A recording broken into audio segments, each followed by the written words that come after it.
بسم الله الرحمن الرحيم الحمد لله رب العالمين وبه نستعين وهو خير ناصر ومعين ثم الصلاة والسلام على سيدنا محمد وأهل بيته الطيبين الطاهرين صلوات على محمد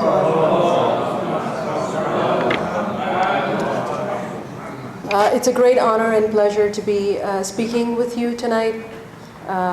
It's a blessing to be in a gathering of believers who are celebrating Eid al-Ghadir, which is also known sometimes as Eid Allah al-Akbar, the grandest of Eids in the eyes of Allah subhanahu wa ta'ala. I've been to this center before, but this is my first time speaking to you, serving you in this capacity, and I hope we'll have a good relationship, inshallah.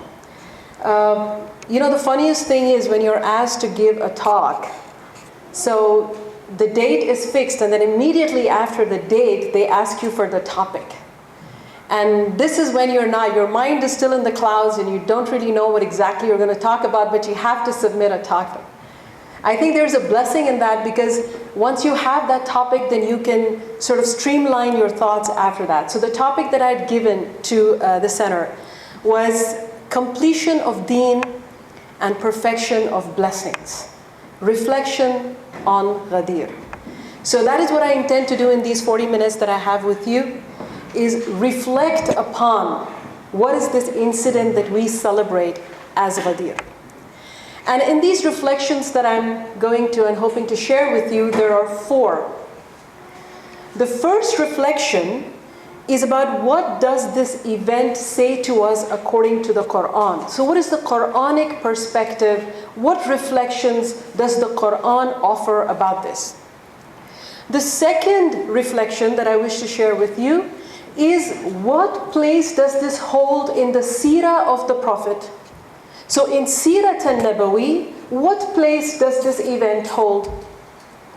The third reflection that I want to share with you is about the Dhat of Amir al-Mu'mineen alayhi salam as a person, as a human being, and his closeness to the Prophet and the prophetic mission.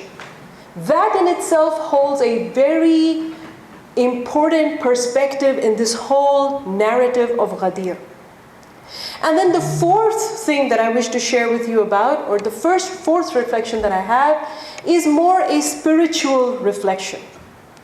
So the first 3 of my 4 reflections are something that speak to the general Muslim subscription. If we subscribe to Islam and we say that we are Muslims, then the first 3 reflections are quite pertinent in our discourse. The fourth, I would argue, the spiritual aspect of this discourse is something that holds special value to those who subscribe to the wilayah of Amir al-Mu'mineen. So for Shias especially, it has an important value. So I'm going to start and hopefully stay within the timeline. Keep my clock, yeah. And share and just briefly go through these 4 reflections with you. Beginning with the Quranic reflection on Ghadir. And you just have to stop someone who has been living and who has been brought up with this Ghadiri tarbiyah. If you stop them and you ask them, where is Ghadir in the Quran? Why is it that you celebrate it? Where is it in the Quran? Then of course it's very natural for people who have grown up with this to point out to Surat Ma'idah. We have Surat Ma'idah, which is the 5th chapter in the Quran, and verse number 3. That is what comes on the top of our mind. And when we look at this ayah, although we can talk a lot from the Quranic perspective, but for my reflection, I'm going to concentrate only on this ayah so that I can go briefly over all the 4 reflections. So when we look at this ayah, we find that this ayah starts with حُرِّمَتْ عَلَيْكُمْ الْمَيْتَةَ وَالدَّمُ وَالْخَنْزِيرِ. So you have the verse beginning with all the different kinds of laham or meat which is not permissible to be consumed after you recite your shahada and become a Musliman. So there is a whole list of meat that we're not supposed to eat.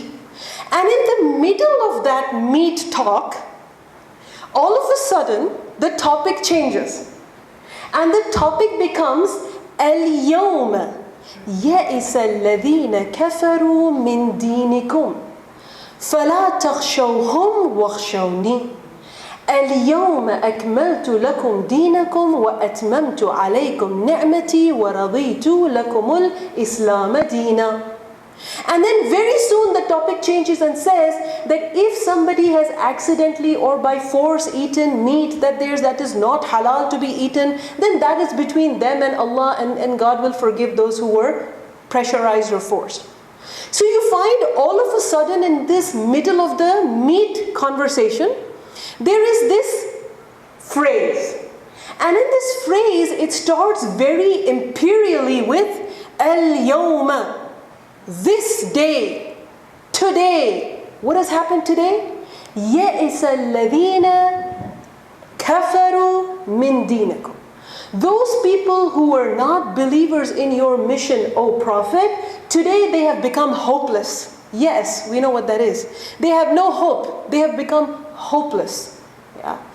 And they've become hopeless, so don't be afraid of them. Be afraid of me, Allah says. Because today I have completed your religion. أَكْمَلْتُ لَكُمْ دِينَكُمْ. I have made your religion kamil. أَتْمَمْتُ عَلَيْكُمْ نِعْمَتِي. I have perfected my favors to you, and I am now pleased with this Islam that you have. رَضِيتُ لَكُمُ الْإِسْلَامَ دِينًا. I am now pleased with what you call as Islam. Now, just imagine we have this strategic ayat in our canonical text, in our Quran. And we have the 19th century Sunni Syrian exegesis writer or exegete who notes in his book, I think his book is called Tafsir al-Manar. In Tafsir al-Manar, he says that there was a delegation of the Ahlul Kitab, as in the Christians and the Jewish tradition followers, who came to the Caliph Omar at a time, and they said, can you explain to us what is this day, this verse in the Quran? And he asked them, why are you so interested in this day? They said, if we in our heavenly book had a verse which says that today God is pleased with you and deen is complete, we would celebrate that day as an Eid every year. Because after all, that is what we're trying to do with our salah, with our worship, with our abstaining from haram. What are we trying to do? Qurbatan ilallah. We're trying to gain the pleasure of Allah. And if one verse of the Quran comes and says, today I have given you all the pleasures, my pleasures, then it becomes the business of everybody to investigate what that day is. So my first reflection is the Quranic reflection on Ghadir. And I believe that as Muslims who believe that the Quran is the word of God, we need to investigate what that day was from a Quranic perspective. Now, of course, in the exegesis, in the tafsir, we have many people who have presented what this is. So I'm using now Ayatollah Shirazi's work on the tafsir, where he gives for you at least 5 or 6 different opinions given by common Muslims about what is this day. So you have opinions like maybe this day is the day that God says, as literally the day that God explained to us what is halal meat and what is haram meat. Now I understand that that is very important to our deen and iman, the kind of food we consume. But we have to understand that there are 4 specific khususiyat of this day. And we have to look for which will fit all these 4. So the verse says this day has 4 characteristics. What are the 4 characteristics? 1, يَئِسَ الَّذِينَ كَفَرُوا. The kuffar have now become hopeless. 2nd, deen has become complete. 3rd, bounties have become perfect. And 4th, Allah is pleased with this Islam. Now if we see as halal and haram meat, of course it's important to our spirituality, but can it really be a day that the kuffar go, oh, now they know what is halal and what is haram in the meat, we cannot trouble them anymore? Could it really be that day which will be the day of يَئِسَ الَّذِينَ كَفَرُوا? No, because every tradition came with its own dietary restrictions, and Islam having this dietary restriction is not something that will cause yes, or that frustration for the kuffar. So we have to keep looking. There are people who say perhaps it is the day when the Prophet actually said, قُولُوا لَا إِلَهَ إِلَّا اللَّهُ تُفْلِحُوا, which is the Yawmul Ba'sa. But then the timeline of Surah Ma'idah and Surah Iqra do not coincide. So this has to be something else. And Ayatollah Amini in his Al-Ghadir in volume 1 has given us a list of nearly 13 Sunni exegetes as well, who say that this verse was revealed around 80 to 82 days before the demise of the Prophet. Which means the timeline does not fit Surah Al-Bara'ah, does not fit the first proclamation of Islam, doesn't fit all those things. So when we concentrate onto the Shi'i tafsir and many other Sunni tafsirs as well, and like I said, Ayatollah Amini has given a list of at least 13 who say that this day has to do with the day when the Prophet was returning from his Hajj. Sometimes people call it the farewell Hajj or the last Hajj, but we know that historically that is the only Hajj that the Prophet has done. When he was returning from that Hajj, they passed by this strategic location which was called Al-Ghadir. And it was called Ghadir, Ghadara, because there was a pond over there. And water would collect in that pond. And whenever the Arabian travelers were coming there and then they needed to fan out and go to different locations, they would definitely stop here to refurbish their water supplies because of the pond that was there. And the Prophet chose this location and he stopped there, and another verse revealed to him. And that verse is in the same Surah Ma'idah. It is verse number 62, where Allah addresses his beloved Prophet and he says, أَيُّهَا الرَّسُولُ بَلِّغْ مَا أُنزِلَ إِلَيْكَ مِنْ رَبِّكَ فَإِن لَمْ تَفْعَلْ فَمَا بَلَّغْتَ رِسَالَتَهُ. It said, O Prophet, you have to now give them the verse that was given to you. For if you have not done this, it is as if you have done no job of prophethood at all. That is a serious message. So the Prophet halts everybody at Ghadir, and it is the sermon of Ghadir that you have there, which according to historians, if you look at several different historians, there was a group of either 75,000 to 125,000 Hujjaj. So even if we look at the minimum number of 75,000, there is a crowd, and the Prophet halts them and he recites this verse, Al-Yawma akmaltu lakum dinakum. Now I'm going to use this as a segue into coming to my second reflection, which is the reflection of Ghadir from the Hadith an-Nabawi. Salawat ala Muhammad wa ali Muhammad.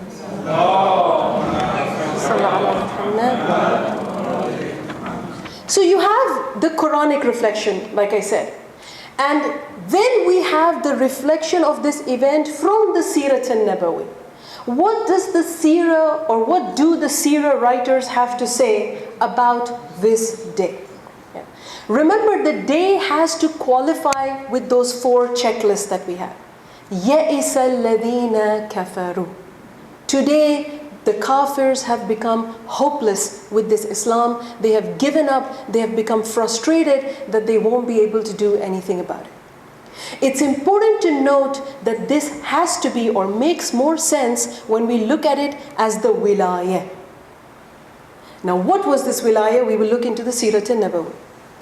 Now according to the Sirah writers, and I'm actually looking at Suyuti's Buruj al-Dhahab, which is not one of the Shia narrators.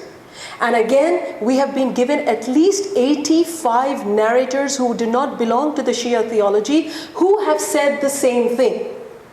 They narrate this incident more or less with the gist of it being the same. And what do they say? They say this was that last or the only pilgrimage that the Prophet was returning from. It was the hot season. It was a terrible summer. And you know what? We always remember harsh climates somehow.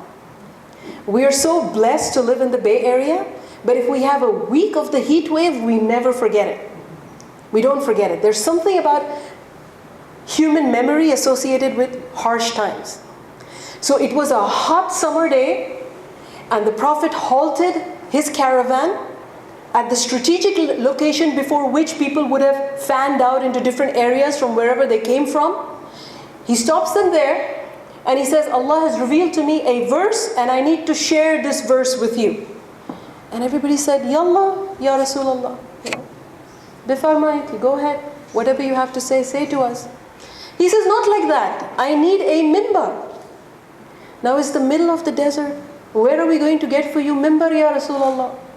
He says, all the camels have saddles, the litter box that you keep on the camel, and the horses. He says, take all of them off, pile them up, because I need elevation. I need to have this elevated ground so that this message is so important that no one should say, I couldn't see you, Ya Rasulullah, when you were saying this, or I couldn't hear you, Ya Rasulullah. So I need that elevation in my speech. I'm sure that in those days it must have taken them at least a couple of hours to sort of offload everything that they had loaded, and then take off those saddles and put them together, arrange it so there's this kind of stable mount. It must have taken a couple of hours. And after that, when they said, Yalla Ya Rasulullah, now it's ready. And he goes on top of that, and they thought, okay, the Prophet will just give us one ayah, the wahi that has come to him. But he goes on and on for a nice long lecture. If you read the sermon of Ghadir, it is a lengthy sermon. It's not one of those short ones. And no matter how good the speaker, after a certain time, people start looking at their watches. And you have the Prophet who is prolonging, sort of reviewing everything that he has taught them, reviewing their bay'ah, asking them, am I not the one who has more authority over your souls than you have upon yourselves? And them saying, Bala Ya Rasulullah, yes of course Ya Rasulullah, sort of, reviewing everything with them. And then asking for Amir al-Mu'mineen, calling his cousin Ali, telling him, come up to the podium with me, and then raising him high, and then saying, Man kuntu mawla, fahada aliyun mawla. Of whomsoever I am mawla, this Ali is mawla. Or upon whomsoever I have authority, this Ali has authority. And he goes on after that, Allahumma wali man wala, wa adi man adam, nansur man nasara. The whole thing that you keep on listening again and again. He goes on the whole thing. And then when it's over, people think that's it, now they can go. The Prophet says, no, you have to stay here. He says, we've listened to it. You have the hadith narrated from Abu Huraira, who says that people as profound as Abu Bakr, who became so profound later in Islamic history, came up to the Amir al-Mu'mineen and they said, Bakhin laka yabna Abi Talib, sirta mawlai wa mawla al-Muslimin. From today you are my mawla and the mawla of the Muslims. So it was a very joyous occasion. It was definitely an Eid. And then the Prophet said, no, you have to wait. They said, wait and do what? Our families are waiting. We need to go back. We came for Hajj. Now we have to return. The Prophet said, you need to stay here for 3 days. And they said, 3 days and do what? He says, I have to make sure that everyone who came here has done bay'ah or owed allegiance to Amir al-Mu'mineen. And that was also a very gender inclusive period in this history of Islam. So you had the male members first doing bay'ah by actually putting their hand on top of the hand of Amir al-Mu'mineen. And then the Prophet said, no, the women also have to do it. And they said, how will the women do it? There was a bowl of water, according to some traditions, where Amir al-Mu'mineen would put his hand on one side of the bowl in the water, and the women would come one by one on the other side, put their hand in the same bowl, and recite the bay'ah like the Prophet had taught them to do it. So this happens for an entire 3-day period. And then people are naturally delayed getting home. And of course, when there's no WhatsApp, and when there's no Facebook, and when there's no Instagram, you have to rely on the word of mouth. When the people are coming back, their families are asking, how come you're so late? What happened? People share their experiences, and this becomes ingrained in their mind. Now, an interesting thing that goes with Sirat al-Nabawi about this event of Ghadir is linked with another verse of the Quran. And that other verse of the Quran is Surah number 70, which is Surah Al-Ma'arij, verse number 1. سَأَلَ سَائِلٌ بِعَذَابٍ وَاقِعٍ لَيْسَ لِلْكَافِرِينَ لَهُ دَافِعٍ. Now, this is Surah Ma'arij. It's one of the short surahs. You probably have memorized it. But in the Sirat al-Nabawi, and especially of Fakhruddin al-Razi, he also writes this, which is not one of the major Shia theologians. He also writes this, and he said that when the Prophet returned to Medina after this, when different tribal people heard about this event of Ghadir, one of them came to see him by the name of Harith ibn Nu'man al-Fihri. He came to see him and he said, Ya Rasulullah, we are hearing news that when you came back from Hajj, you stopped people and you said the whole thing, Man kuntu mawla fahada aliyun mawla, and you stopped the caravan for 3 days and you made everybody do bay'ah. The Prophet said, you hear correctly, this is what happened. Now he got a little upset and he said, Ya Rasulullah, you started your mission by banning our so many gods that we had been praying to from our ancestors' time. You said remove all those gods and only believe in one God. We said okay. We had a good business of interest and wine, and you came and you banned that for us. You said no, interest is not allowed in Islam. Wine making, wine selling, wine drinking, all this is abolished in Islam. So there goes our economic. And we said okay, we submitted. You expected us to do salah to this unseen God, and we did the salah. We said okay, we have to do salah, we will do salah. You made us fast for 30 days and you said this is a tenet of our faith, this is a rukn of our faith, and we fast. You told us to give mandatorily a part of our charity as zakat, of our earnings and our wealth as zakat, and we said okay, that's all right. We did everything that you told us to do. And what are you doing now? You're actually keeping the leadership in your family by assigning your cousin this post. Is this from you? This is the man who questions. And this is from Fakhruddin al-Razi's tafsir. He questions him and he says, Ya Rasulullah, is this your personal selection? Or is this a hukum from Allah subhanahu wa ta'ala? Is it from Allah? That's a question of an agitated person at that time. The Prophet said, if you're really asking me this question, then you haven't understood. وَمَا يَنْتِقُ عَنِ الْهَوَىٰ إِلَّا إِنْ هُوَ وَحْيًا يُوحَىٰ. I am a prophet who never said to you anything that was of my personal benefit. Whatever I said to you, whatever came out from my tongue was what Allah guided me through Jibreel to say. So this is not my own doing.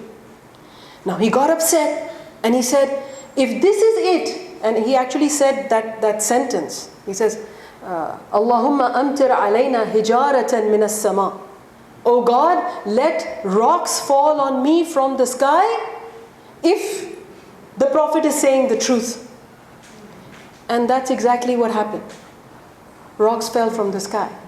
And that is what the tafsir writers of Surah Al-Ma'arij, verse number 1, سَأَلَ سَائِلٌ بِعَذَابٍ وَاقِعٍ. The asker came and asked for the adhab to fall upon them.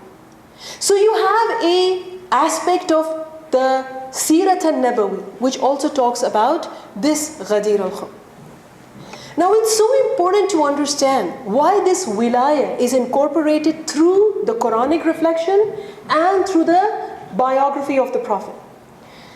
Now it seems that many people were thinking that the mission of the Prophet was just like one of those passing missions, As long as he's there, people will obey him, and once he's gone, things will again fall back to those tribal ways, to those class ways, to people, whoever has the might will have the power and will have the leadership. But what happened in this ayah was that Allah actually gave His own supervision to the leadership of the Muslims after that, which was a unique thing that was given to the Prophet, which was not shared by the others. So this made the kuffar very, very hopeless, because they were like, now we will not be able to infiltrate into the structure of Islam, because even after the Prophet's demise, Allah has kept a personal interest in what happens with the Muslims through this wilayah. So we see now that there is a Quranic reflection and a seerah reflection, and now I'd like to go into the actual reflection of the human excellences of Amir al-Mu'mineen and the spiritual part. Salawat ala Muhammad wa ali Muhammad.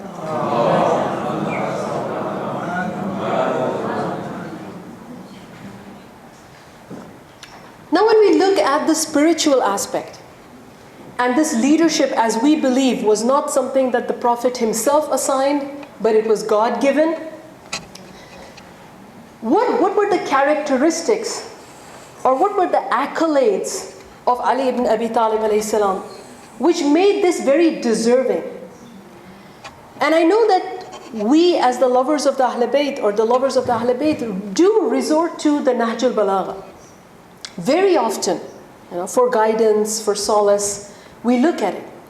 And the Nahj al-Balagha itself, even though not written by Amir al-Mu'mineen, we know that he is not the author of it. We know that in the 10th century, it was Sayyid Radi who actually compiled it. And when he was thinking about writing this book, it just didn't happen the way it was. I mean, I'm sure you have Nahj al-Balagha at home. If you go back and look at the preface of the Nahj al-Balagha, you will see that when he was beginning to write it, he wanted to write a biography of the Imam.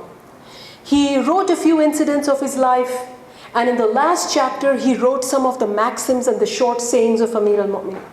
And just like we do before publishing, we give our articles to a peer review. We give it to our scholarly friends, and we say, can you read this and tell me where I could, make it better or not? Thank you, Ahsanta. Where can I, tweak it or edit it or make it better? We look for that feedback. So Sayyid Radi did the same thing. He wrote this manuscript and he gave it for a peer review. And the review that he got from most of his scholars was that, of course, the life history was good, but they really enjoyed the last part where he's talking about the short sayings of Amir al-Mu'mineen. And they enjoyed reading that part. So Sayyid Razi says, I went back to my writings and I said, what was I trying to do? Amir al-Mu'mineen is a person with so many excellences and so many virtues. How did I even think that I could collect all of that in one book? So he said, I'm going to just, throw out all the other parts, and I'm going to concentrate only on the balagha of Amir al-Mu'mineen. I'm going to concentrate only on his eloquence. And so he wrote or compiled a book about Amir al-Mu'mineen's sermons, his letters that he had written, and then the short sayings that you see, the kalimat al-qisar at the end. He put this together and he called it Nahjul Balagha, the peak of eloquence. And then, of course, we know how famous that book became. This peak of eloquence, when we read in it, we find many places Amir al-Mu'mineen actually talking about himself. And in one of the places where he talks about is the sermon 189, which is popularly known as the khutbah of Saluni, ask me before you leave me.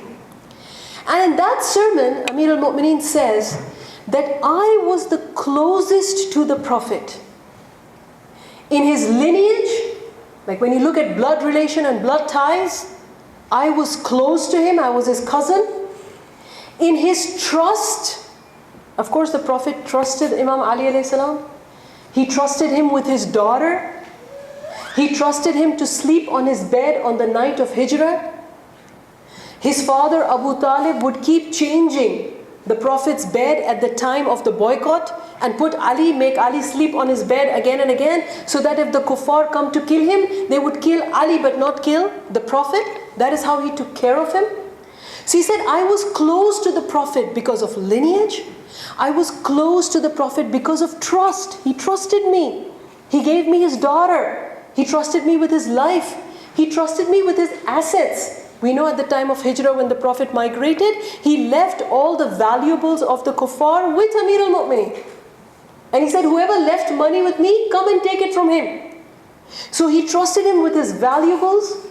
And he said, he trusted me with his knowledge.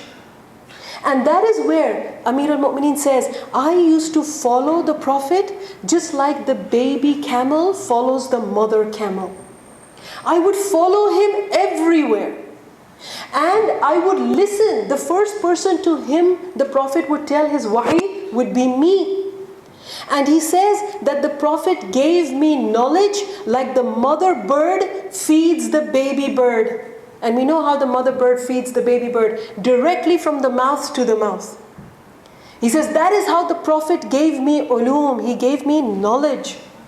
And he says, the Prophet gave me 1,000 doors of knowledge, and with each door I was able to access 1,000 more doors of knowledge. Phenomenal!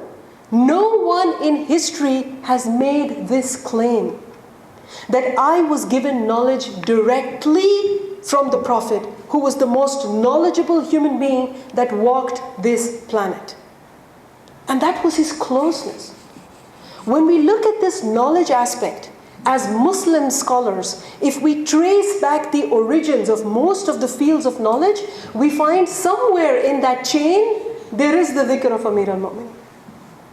For example, if you take the knowledge of qadaya, to be able to administer justice to people. You have Amir al-Mu'minin who says that if you were to give me a platform, and if you would ask me to give hukum, I would be fair to everyone. I would tell the followers of Injil what are their responsibilities from the Injil. I would tell the followers of Tawrat what are their duties from the Tawrat. I would tell the followers of Zabur what are their duties from the Zabur. I would be able to be fair to every person from every tradition. And you need to be a master of all those traditions to be able to administer this kind of justice. The Prophet used to say, "Aqdakum Ali." The fairest of you in giving a judgment is Ali. And you have so many narratives of how he used to solve the crisis among the people. Besides this knowledge, if you look at the knowledge of tafsir al-Quran, tafsir in itself is a field of knowledge. If you look at the general Muslim and their literature, we find that their top exegete, the topmost in tafsir among the Muslims is Abdullah ibn Abbas. So Ibn Abbas is known to be the teacher of most of the exegetes who then later developed this science. And if you look himself into the biography of Abdullah ibn Abbas, he says, I did not have a teacher better than Ali to teach me the Quran. One night I asked Ali about the tafsir of Bismillah ar-Rahman ar-Rahim, and Ali started talking, and soon I saw that it is now time for Fajr. And he says, Ali, will you stop? I asked you for tafsir and you're just giving me Bismillah for so long. Which shows the immense knowledge that he had to share with the people. So you have ilm of this, of the qadaya, you have ilm of tafsir, goes back to Amir al-Mu'minin. You have ilm of fiqh, jurisprudence. Whatever science we see of jurisprudence, we see the four major schools, the Hanafi, the Hanbali, the Maliki, the Shafi'i. We find that all of them trace back their time that they spent in the academia of Imam Jafar Sadiq alayhi salam. And what was Imam Jafar's teaching? All the teachings of the Prophet, Amir al-Mu'minin, Imam Hassan, Imam Hussein, that is what he was teaching. So you find even jurisprudential knowledge goes back to Ali. If you look at the ilm of Nahu is Arabic grammar. And if we want to become experts in Islamic studies, whether traditionally or in academia here, the first proficiency that we have to pass is the proficiency in the Arabic language. Right? That is one of the requirements. And when you look at Nahu is actually the ins and outs and the mechanics of the Arabic grammatical syntax. And when you look at the master or the father of Arabic syntax, even if you Google it, they will tell you the name of the person is Abul Aswad ad-Du'ali, or Du'ali, however you want to read it. He is known as the father of syntax, the one who brought Arabic language in the form and shape. And then when you look at the biography, and you can look at the Wikipedia biography also, although that is not admissible as a reference, but if you would like, you can look it up. And that too, when you look up, it says Abul Aswad was one of the students of Amir al-Mu'minin. So even this ilm of Nahu goes back to Amir al-Mu'minin. When you look at the knowledge of the tariqas, you have the Sufi tariqas that we have, the mystical part of Islam. Those who are associated with the mystical traditions of Islam. Almost all peers of all tariqas trace back to Amir al-Mu'minin. So if you look at ilm of the mystic part of Islam, that is also going back to Amir al-Mu'minin. So it seems you have Allama Ayatollah Mutahari, who wrote the book Al-Insan Al-Kamil, the perfect human being. And he said, if on earth you want to see the most perfect human being, it is the Prophet. Because he is the one who becomes the uswa, the example for all Muslims to follow. And if after him you want to see who emulated him after his death, it is none other than Ali. The one who was able to produce his ilm, his knowledge. The one who was able to produce his mercy. The Rasul was rahmatul lil alameen. He was the mercy of God to his creatures. And after him, the merciful example. If you see, if Ali, you hear in Ramadan Kareem that he gave the milk to the person who struck him on his head. He said, give him milk. This is mercy. When they captured Ibn Muljim and they put ropes around his hand, he said, no, don't tie ropes. The Prophet said we should not tie ropes tight to the captives. Loosen it. This was mercy. If the Rasul was rahmatul lil alameen, we see Ali emulating that mercy. We see his charity, giving away the bread, Surah Ad-Dahr, to the yatim, to the miskeen, to answer the call of the oppressed, to make sure that people get rights. For the short period that he was Khalifa, a little less than 4 years old, it is said every Monday and Thursday, he would stand in the hot sun and he would say, whoever has any problem, your leader is here for you. It would not be that you have to go and take an appointment with the leader. The leader is here. And you would find people from economic problems, to people from family problems, to people from political problems, to people from theological problems, to simple people like that little girl slave who came to Ali. She put lift on his abaya and she said, Ali, I'm afraid to go home. And he said, why are you afraid to go home, little child? She said, because I bought some dates with the money my master gave me, and I took it to him, and my master doesn't like these dates, and he's telling me, go get a refund. And I went back to the seller, and the guy is saying, no, final sale. I'm not going to give you a refund. I'm afraid this man will not give me the money. If I go back, the master will give me a beating. What am I supposed to do?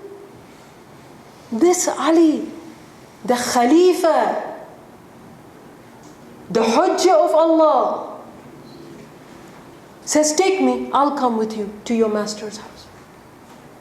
He comes and he talks to that master. And he says, remember, Allah is Rahman, Rahim. He's the forgiver. Don't hold this girl responsible. It's not her fault that the dates are not to your standards. He said, who are you? Go mind your own business.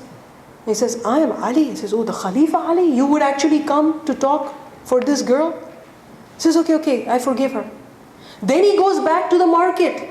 You see how he does a complete job. He goes back to the market. And he says, where is that salesman? So I bought it from him. He says, you know, in Islam, if your merchandise comes back to you intact, it is incumbent upon you, it is wajib upon you to return the money. And she was just contracting it on behalf of her master. You should give her the money. Don't treat people like that.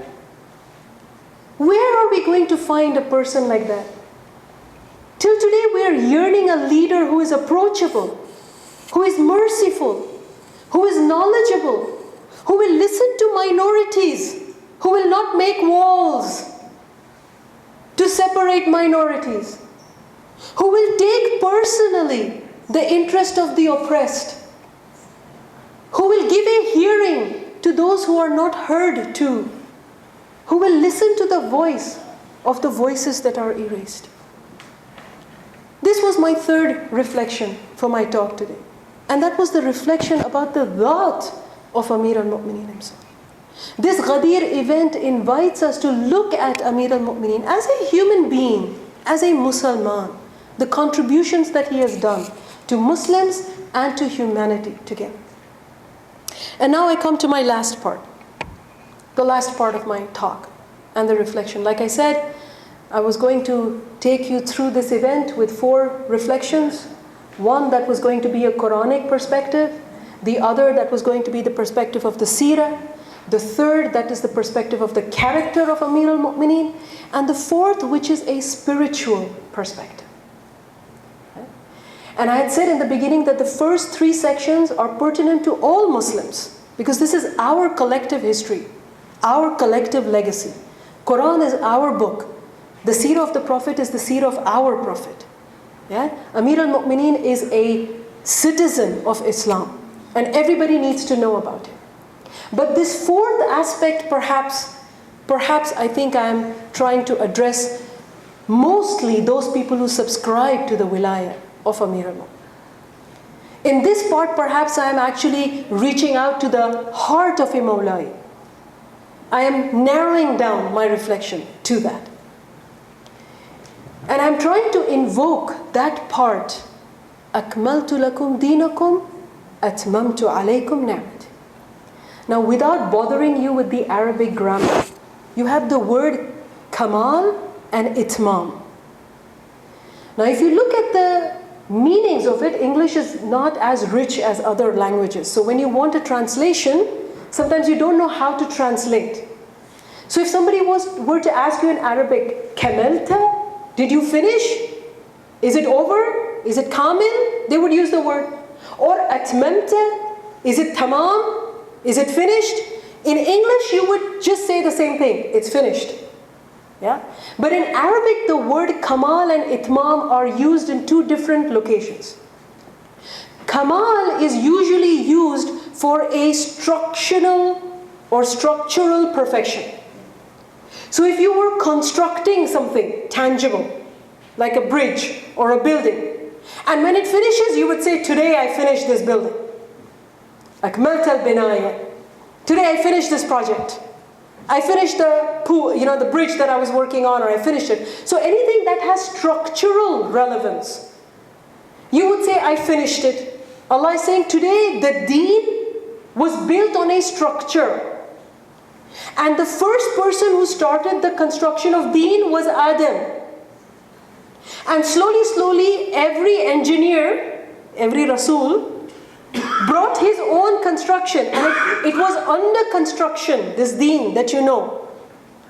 But today with this wilayah, it became complete. Today the construction of deen is over.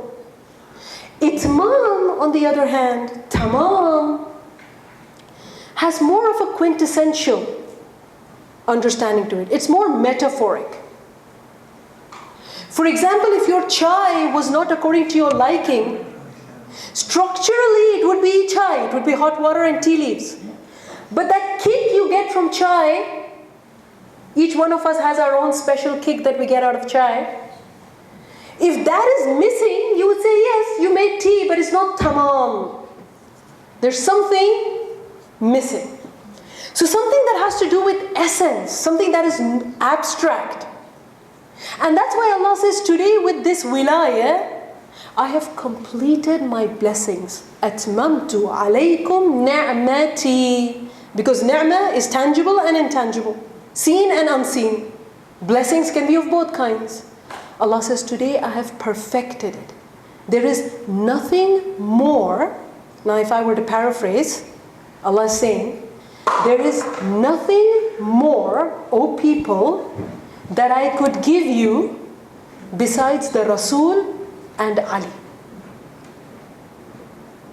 If there was anything more in my bounties, I would have given it to you. This is it. This is itmam al-na'mah. This is itmam al-na'mah. And God is pleased with this. Raditu lakum al-Islam.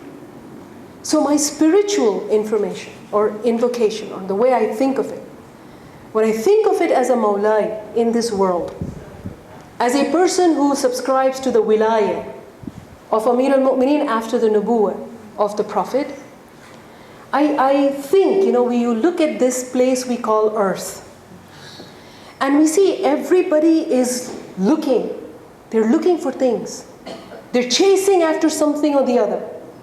There is an incompletion, and they want something. And when I become like that at times, and I'm like, this is missing, that is missing, I don't have this and I don't have that, I look back and I say, Allah must be looking at me and telling me, what more do you want after Ali? What more are you looking for? Which means God has overturned His treasures to me.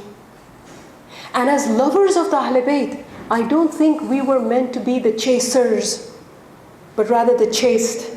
And I mean it in both ways, C-H-A-S-E-D and C-H-A-S-T-E. We were meant to be more than anything, the chaste. I don't think we were put here. We believe in the wilayah of Imam al-Mahdi. We pray for his appearance. We hope that we will be among him, with him and his followers. And if we are still chasing this world or things that are in here, or looking for some kind of verification or appreciation from here, then I think we are spending most of our life with our efforts wasted. As a people together, we should be lifting up our weaker ones. We should be addressing. The world should be looking at a Mawlai for the solution of their problems, for the hearing of their voices, for the answers of their tragedies. We should not be the one running after leftover technology, leftover research, leftover academic claim. We are the ones who should be generating this. And if Allah has blessed me with the most perfect blessing, and He has given me the most perfect deen, and He has told me, if you follow this, I will be pleased with you, then why is there a discrepancy between what I say as my kalima and what I act upon as my deeds? So Ghadir is definitely a place of celebration, and I end with this. It is truly a celebration. Imam Sadiq al-Islam used to say, this is Eid Allah al-Akbar. And this is very fascinating, because you and I think Eid is only for people. But Imam Sadiq says, this is Eid of God. And when I heard it as a first time as a teenager, I was like, does God celebrate Eid? Why is this Eid Allah? It should be Eid al-Muslimin, it should be Eid al-Mu'mineen. Why is it Eid Allah? Until I further researched it and I found out Eid is celebrated when people complete something. When we complete 30 days of fasting, we say Eid al-Fitr, yay, I completed my fasting. Eid al-Adha, when people finish their Hajj, they say, yes, we did it. We are Hajjaj. And they finish it. When you finish something, it is called Eid. It is a celebration. And here Allah says, today I finished the construction of my deen, and I perfected my blessings upon you. So verily, Sadaqallah, God is true when He said there is nothing more He could give us besides the wilayah of the Prophet and Ali. And we are thankful to Allah subhanahu wa ta'ala to give us and bless us this wilayah, give this opportunity to celebrate the Eid al-Ghadir, to understand what it is. And I hope that these 4 points of reflection have been able to inspire you and invoke further inquiry on your part, bi'idhnillah. May Allah subhanahu wa ta'ala accept what we have done here, forgive us our sins for the sake of this beautiful narration, grant all those who are in need their needs for the sake of this, show this world the mercy and the justice in the shape of His Mahdi, His rightful leader, and make us among those who give voice to the oppressed, who give voice to the denied, and never make us among those who subscribe to or who give flair to any kind of oppression in this world. Walhamdulillahi Rabbil Alameen. Salawat ala Muhammad wa ali Muhammad.